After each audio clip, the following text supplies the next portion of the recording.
আমার রক্ত যতক্ষণ খাওয়া হয় নাই ততক্ষণ সে শান্তি হবে না। আমি মোহাম্মদ হোসেন রুবেল, জাতীয় এবং আন্তর্জাতিক উশু খেলোয়াড়। একদিন আগে আমার নামে একটা অপপ্রচার শুরু করেছে মোহাম্মদ জিয়াউল হক জিয়া। সে আমার সম্পর্কে আমার ওয়াইফের বড় ভাই হয়। সে সুবাদে তাদের বাসায় আমার যাওয়া আসা। সেপ্টেম্বরের 5 তারিখ, সেপ্টেম্বর 9 তারিখে আমি আমার ওয়াইফ সহ তাদের বাসা যাই। যাওয়ার পর ওইখানে থাকাকালীন ওর ওয়াইফ আমাকে যে কোনো অ্যাঙ্গেলে আমাকে হ্যারাসমেন্ট করতো, এমনভাবে হ্যারাসমেন্ট করতো আমি ওর থেকে বাঁচতে পারতাম না। আমি অনেকবার চেষ্টা করেছি এবং সেই ঘটনাগুলো জিয়া নিজে জানে এবং জিয়ার ফ্যামিলিও জানে। বারবার চলে আসার জন্য আমি আমার ওয়াইফকে এবং জিয়াকে অনুরোধ করতাম। ওয়াইফকে উল্টাপাল্টা বুঝাইয়ে, জিয়ার ওয়াইফ আমার বউকে উল্টাপাল্টা বুঝাইয়ে আমাকে ওখানে রেখে দিত। আমি দুইবার আমার শ্বশুর বাড়ি থেকে ঝগড়া করে চলে আসছি, কেননা আমাকে জিয়ার ওয়াইফ অনেকভাবে হ্যারাসমেন্ট করতো, মানে তার সাথে সম্পর্ক জড়ানোর জন্য। জিয়ার বউ পেন সবার সামনে চ্যালেঞ্জ করেছিল আমার ওয়াইফকে আমার সংসার ভাঙবে, এরকম একটা চ্যালেঞ্জ করছিল। সেটা জিয়ার সামনে, জিয়ার মায়ের সামনে, জিয়ার ফ্যামিলির সামনে চ্যালেঞ্জ করছিল। ইভেন এই শিকা খাতুন অসহায়ত্বর নিচ্ছে এখন সবার কাছ থেকে। এই শিকা খাতুন জিয়ার মাকে, মানে তার শাশুড়িকে মেরে রমজানে 14-15 রমজানে মেরে গুসা মেরে পুরা এটা চিড়ে ফেলছে। সেটা আপনারা প্রমাণ নিতে পারেন তাদের বাসায় গিয়ে।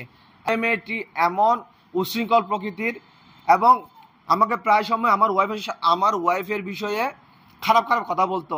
আমি স্বামী হিসাবে আমার সহ্য হতো না। আমি যখন আমার ওয়াইফ নিয়ে আমার ওয়াইফের রুমে থাকতাম, তখন ওইখানে গিয়ে দরজা ধাক্কাতো, ওইখানে দরজার সামনে গিয়ে বসে থাকতো। আমি একজন তো মানুষ, আমি তার থেকে বাঁচার জন্য অনেক চেষ্টা করছি। আল্লাহ রসুল হাজির নাজির করে বলছে আমি অনেক চেষ্টা করছি। আমার কাছে প্রমাণ আছে সে আমাকে বিয়ে করার জন্য এবং করার জন্য অনেক রকম চেষ্টা করছে, অনেক রকম হ্যারাস করছে। আমি একজন তো ছেলে, আমি বয়ে তখন আমার ওয়াইফকে বলতাম না, কিন্তু আকার ইঙ্গিতে সব কিছু জিয়াকে বলছিলাম। জিয়া কিন্তু সব কিছু জেনে শুনে চুপ ছিল। এমনকি জিয়াকে অনেকবার বলছি, পায়ে ধরে বলছি, জিয়া তুই তোর ওয়াইফকে নিয়ে রংপুর চলে যা, অনেকবার বলছি। কিন্তু এক সময় দেখি সে সুইসাইড করার জন্য ইন্দুরের বিষ আনছে। আমার কাছে স্ক্রিনশট আছে, অনেক কিছু স্ক্রিনশট আছে। যদি আমি বলতেছি, আমি তাদেরকে বলছি, এবং সে আমাকে হোয়াটসঅ্যাপে হুমকি দিয়েছে আমার রক্ত যতক্ষণ খাওয়া হয় নাই ততক্ষণ সে শান্তি হবে না, আমার কলিজা ছিঁড়ে সে খাওয়ার পর নাকি শান্তি হবে। আমি এই পৃথিবীতে এখনো কাউকে এগুলো শেয়ার করিনি, স্ক্রিনশট বলেন বলেন। শুধুমাত্র কাকে জানাইছি, আমার সংসার যখন ভেঙে যাওয়ার পথে আমি শুধুমাত্র আমার ওয়াইফের হাতে দিছি। এরপর আমি দ্বিতীয় কোনো ব্যক্তিকে দিনে, যদি কেউ বলতে পারে আমি দ্বিতীয় ব্যক্তিকে এই স্ক্রিনশটগুলো দিছি, তাহলে আমি ওই শাস্তি মাথা পেতে নেব। 14 তারিখ রাতে 10টায় 3জন পুলিশ নিয়ে আমার বাসায় যায়। হুট করে গিয়ে পুলিশের সামনে ওদেরকে বাধা দিচ্ছে। এরপর আমার মোবাইলটা নেওয়ার জন্য পুলিশকে অর্ডার করতেছে। পুলিশ বলতেছে আপনারা থামেন। পুলিশকে না মেনে ওরা আমাদের উপর হামলা করা শুরু। আমি এরপরে কিছু বলতেছি না। 10 থেকে 15 মিনিট পর্যন্ত আমার সাথে যুদ্ধ করতেছে, আমার সাথে, আমার বোনের সাথে। আমার দুই বাচ্চা সাক্ষী আছে। এরপর আমার মা বের হওয়ার পর ওই কথা বলার সাথে সাথে শিকার কোনো ডান বাম দেখে নাই। সর্বপ্রথম শিক আমার মাকে পেটে লাথি মেরে ঢুস করে ফেলে দিছে। এরপর এখান থেকে উঠছে, আবার আমার মায়ের এই গালে ঘুষা মারছে আমার মাকে। এরপর আমার বোনকে তো মারতেছে, বুকে মারতেছে। তখন আবু মারছে, তোমরা দেখছো? তখন আমার বাচ্চারা শুদ্ধ, যেটা সত্য কথা জিজ্ঞেস করেন, আমার বাচ্চারা শুদ্ধ। তার মামাকে, তার মামিকে মারছো সহ্য করতে না পারে আমাকে নির্যাতন করতেছে। আমি এরপরে হাত দিই নাই, কিন্তু আমার মাকে যখন মারছে, আমার মাকে তোলার পরও আবার মারামারি শুরু করতেছে, উল্টাপাল্টা কথা বলতেছে। পরে এক পর্যায়ে আমার মা সহ্য করতে না পেরে ওর গায়ে হিট করে এবং ওর সাথে আমাদের সাথে হাতে সুলাসুলি হয়।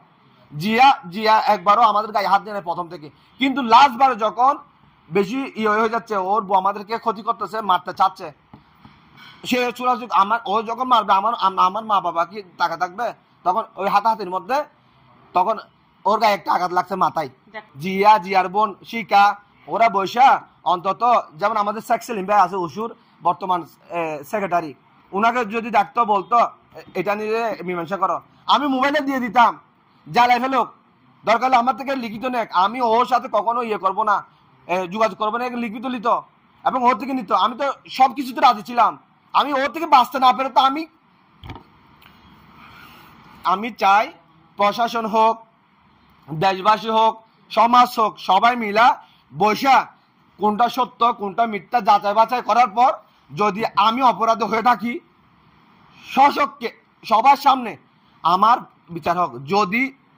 যদি দোষ হয়ে থাকে প্রকাশ্যে সবার সামনে ওর জন্য বিচারটা হয়। আর সাথে সুদিয়ানের বিচার আমার তিন না নাতিলে এরা সংসার ভাঙি দেখে দুবা নাতি আছে আর গো নাতি মায়ে লগিয়ে গই এখন জিয়া ফুসিং দিয়ে বোনের ঘর লাখি দে হিন্দি তালে মানি কি করে আর হওয়া হনাকান মানি উসুম মাঝে যাই রে আগাই যাইলে বুঝছেন না একখান বালা ফত পাইলে জিয়া সই না পারে মানে জিয়া ইয়ান কি দি করে ইয়ান বেলেং মেল কি দি করে ইতার বদি ওদ্দে তার বন্দি করে ইয়ান লো বেলেং মেল করে আর ফোয়ারে আর ইয়ার সুস্থ বিচার